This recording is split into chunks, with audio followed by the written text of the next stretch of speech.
नमस्कार, आप देख रहे हैं द फूड पिलर न्यूज और आज सावधान होने की जरूरत। आज इस एपिसोड में हम आपको सावधान करने वाले हैं, चूंकि बिहार सरकार के द्वारा इंटेलिजेंस ब्यूरो के द्वारा 3 आतंकवादियों का स्केच जारी किया गया और ऐसा कहा गया है कि ये 3 आतंकवादी नेपाल के रास्ते बिहार में घुसे हैं। अब आपको पता है कि बिहार में विधानसभा चुनाव होने वाला है और ऐसा कहा गया है कि 15 अगस्त यानी स्वतंत्रता दिवस के दिन ही ये 3 आतंकी बिहार के बॉर्डर में प्रवेश किए हैं और क्या कुछ प्लानिंग है उनकी, इस पे अभी रिसर्च किया गया। फिलहाल बिहार में खास करके जितने भी बॉर्डर के समीप वाले इलाके हैं और खास करके पटना जिला में एयरपोर्ट हो या रेलवे स्टेशन हो, बहुत ज्यादा सुरक्षा इंतजाम को कड़ा किया गया है। कहीं ना कहीं वो 3 आतंकवादियों पर जो स्केच जारी किया गया है, बिहार के लोगों को सतर्क रहने की जरूरत है, क्योंकि आपको पता है कि बिहार विधानसभा चुनाव को हथियार बना करके किसी आतंकी अगर किसी बड़े घटना को अंजाम देने की फिराक में है तो बिहार वासियों को सतर्क रहने की जरूरत है। हालांकि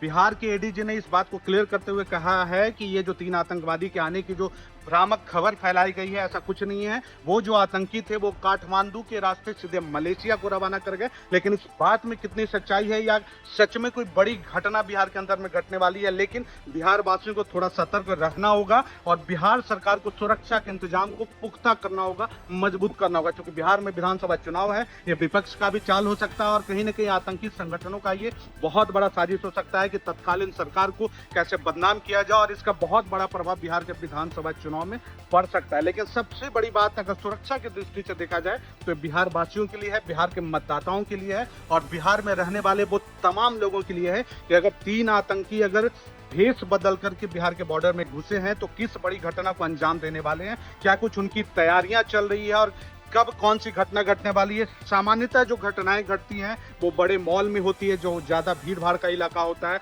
कहीं किसी मेले में भी इस प्रकार की घटनाएं, आतंकी घटनाएं घटती हैं, जो आतंकियों की प्लानिंग होती है कि जितना ज्यादा से ज्यादा जान माल को क्षति पहुंचाया जाए। रेलवे स्टेशन हो, एयरपोर्ट हो, शॉपिंग मॉल हो या फिर वैसा कोई मेला का आयोजन हो या किसी बड़े राजनेता का रैली हो जहां की कार्यकर्ताओं का सम्मेलन चल रहा हो, अधिक संख्या में लोगों की उपस्थिति हो, तो आतंकी ठिकानों का ऐसा सोच होता है कि जितना ज्यादा से ज्यादा जान माल की क्षति की जाए और यही उनके धमाके का एकमात्र उद्देश्य होता है। लेकिन अगर ऐसे ही कोई घटनाएं बिहार में घटने जा रही है तो इसका बहुत बड़ा प्रभाव बिहार विधानसभा चुनाव में पड़ सकता है। लेकिन उससे पहले बिहार के लोगों को, बिहार वासियों को सतर्क रहने की जरूरत है। हालांकि बिहार में जो सुरक्षा के इंतजाम है उसको मजबूत किया गया है, पुख्ता किया गया है, लेकिन बिहार सरकार को फिर भी और ज्यादा अलर्ट मोड में रहने की जरूरत है, क्योंकि सरकार को बदनाम करने की किसी की साजिश भी हो सकती है।